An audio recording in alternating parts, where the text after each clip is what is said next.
For most people today, the US border is a charged political topic, a line debated endlessly on cable news, argued over in elections, and woven into conversations about national identity.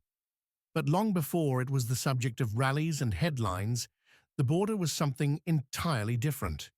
It was porous, shifting, undefined, and understood through culture rather than bureaucracy. To truly understand the border today, we have to go back centuries, before the United States existed, before Mexico existed, before the idea of immigration even had a legal definition. This story begins on lands inhabited for thousands of years by indigenous peoples whose nations spanned what we now call the US-Mexico border.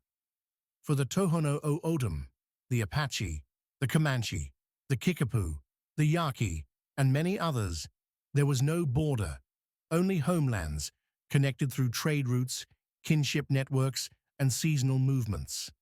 Their migrations shaped the earliest human footprint across North America. Anthropologists now understand that these groups maintained sophisticated systems of governance, irrigation, and diplomacy long before Europeans arrived. To the O'odham, the desert was not a dividing line. It was a corridor of life, where communities moved with the rains, the crops, and the spiritual cycles of the year. The arrival of Spanish colonizers in the 1500s marked the beginning of a new era, but even then, the concept of a fixed border did not exist. Spain claimed vast territories stretching from modern-day Florida to California, yet its presence was uneven. Missions, presidios, and settlements appeared like isolated islands across a massive landscape. Indigenous nations still controlled most of the region, and many resisted Spanish rule fiercely. The Comanche Empire, known to historians as Comancheria, was so powerful in the 18th century that Spain often paid tribute to avoid conflict. Movement across the land was constant. Raids, trade, intermarriage, and diplomacy created a complex web of relationships rather than a clear boundary. When Mexico gained independence from Spain in 1821, the new nation inherited territory that reached up into Colorado, Utah, Nevada, Arizona, New Mexico, and California. Mexico encouraged settlement and migration into the northern frontier, inviting Anglo-American settlers into Texas under conditions meant to secure loyalty. Instead, these migrations sparked tensions over culture, language, religion, and slavery, tensions that would eventually explode into the Texas Revolution. What we see here is a key theme of the border's secret history. Migration didn't just follow politics. Migration made politics. Movements of people shaped laws, not the other way around. The Mexican-American War from 1846 to 1848 dramatically redrew the map. The Treaty of Guadalupe Hidalgo transferred half of Mexico's territory to the United States, instantly transforming tens of thousands of Mexican citizens into U.S. residents overnight. No one crossed a border. The border crossed them. Ranchers, farmers, townspeople, and entire indigenous nations suddenly found themselves under a new government. Many chose to stay. Others migrated south. Their descendants remain in places like New Mexico and South Texas today, where family histories stretch back farther than the United States itself. What followed was a century during which the border existed mostly on paper. People, livestock, workers, and families moved freely across the line. Mexican vaqueros entered Texas to work cattle drives. Yaqui refugees fled violence in northern Mexico and settled in Arizona. Chinese migrants, banned by the Chinese Exclusion Act of 1882, crossed through Mexico to reach the United States because the Mexican border remained less regulated. Even today, Some Chinese-American communities have roots in these early border crossings, a reminder that the border's history is global, not just bilateral. The border began to harden in the early 20th century. The Mexican Revolution of 1910 sent waves of refugees north, and the United States for the first time deployed troops to control migration. But even then, security was uneven. People crossed to shop, to visit family, to work seasonal agricultural jobs. Mexican labor became essential to the U.S. economy, from railroads and ranches to agriculture and mining. During the labor shortages of World War II, the U.S. and Mexico formalized the Bracero program, which brought millions of Mexican workers into the United States between 1942 and 1964. These workers harvested crops, laid railroad tracks, and fueled wartime production. Many sent money home, building early economic ties between the two nations that still exist today. Yet the same era saw racialized policing take root. Operation Wetback in 1954, an offensive name reflecting the attitude of the time, resulted in mass deportations, some legal, many not. U.S. agents rounded up not only Mexican migrants, but Mexican Americans who were U.S. citizens.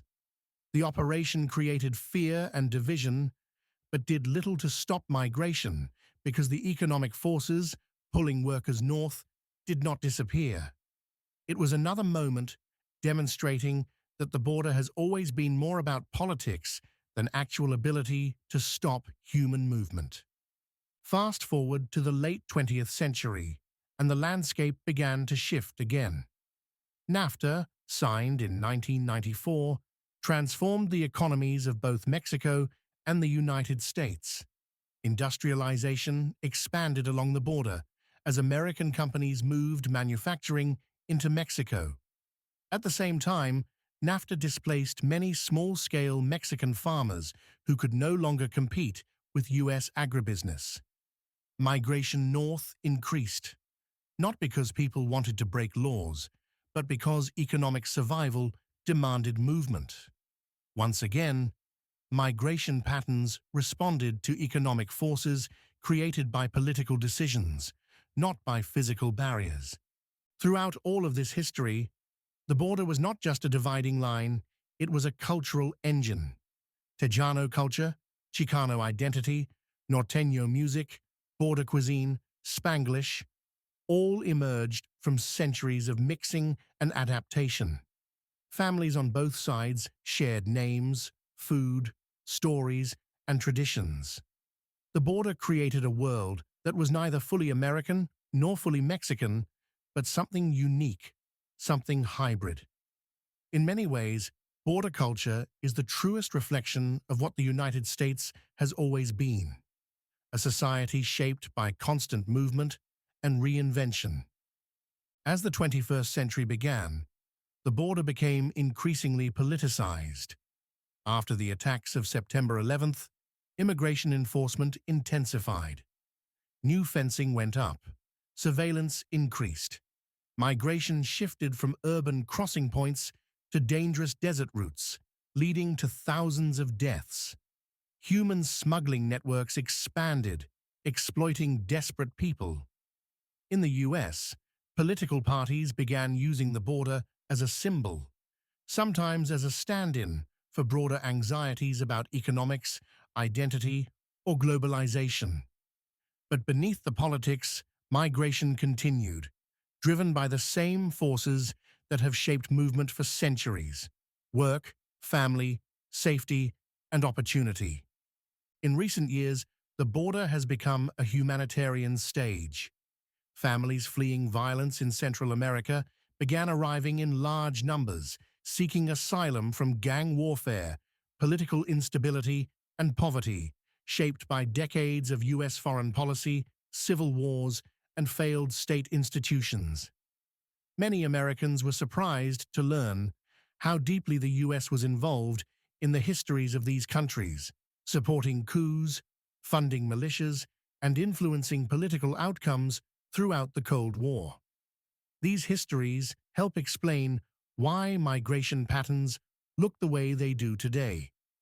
At the same time, the border became a lens for broader political debates about national identity, sovereignty, race, and economic insecurity. Yet when we look at the long arc of history, one truth becomes clear. Migration has always shaped America more than America has ever shaped migration. Laws can change, fences can be built, but humans move. They always have. Movement is part of our species, part of our story. Consider the figures whose lives illustrate the border's influence. Cesar Chavez, the labor leader born in Arizona to a Mexican-American family, organized farm workers across the Southwest and fought for migrant labor rights. Dolores Huerta, his co-founder, became one of the most influential civil rights leaders in U.S. history. The actor and filmmaker Edward James Olmos, born in Los Angeles, used his platform to tell borderland stories. Journalists like Jorge Ramos built careers covering immigration from both sides. Musicians, from Selena Quintanilla to Los Tigres del Norte, defined cultural identity in border communities. Even athletes like Tony Romo and Oscar de la Hoya embody the blending of cultures that came from generations living along the border. The political rhetoric surrounding the border often portrays it as a crisis of the present. But the real story is much older and much more nuanced. The border has always been a place where economics meets culture, where identity evolves, where communities adapt, and where families move back and forth across an invisible line that governments draw, but people redefine. When we understand the border not as a wall, but as a historical process, we begin to see it differently. We see how indigenous nations shaped it long before countries existed, how Spanish colonization, Mexican independence, and American expansion redrew maps that failed to capture life on the ground, how economics has always driven movement more powerfully than law, how culture grows richer, not weaker, when people mix, and how today's debates are only the latest chapter in a much longer story about who we are and how we got here. The secret history of the U.S. border is, in truth, the history of America itself, a nation built by movement, shaped by waves of migration, influenced by countless cultures, merging, separating, and merging again. The politics may be new, but the border, its people, its stories, its patterns, is ancient. Understanding this long history doesn't solve modern challenges, but it does give us perspective. It reminds us that the border is not just a line on a map. It is a living place shaped by thousands of years of human movement. It is a story written not only by governments, but by families crossing deserts, traders moving goods, workers following harvests, refugees searching for safety, and generations building new lives on both sides of a shifting frontier. If you enjoyed this exploration into the hidden past of the U.S. border, be sure to like, subscribe, and join us again here on The Real History 101. There's always more history behind the headlines than meets the eye, and the border's story is still being written.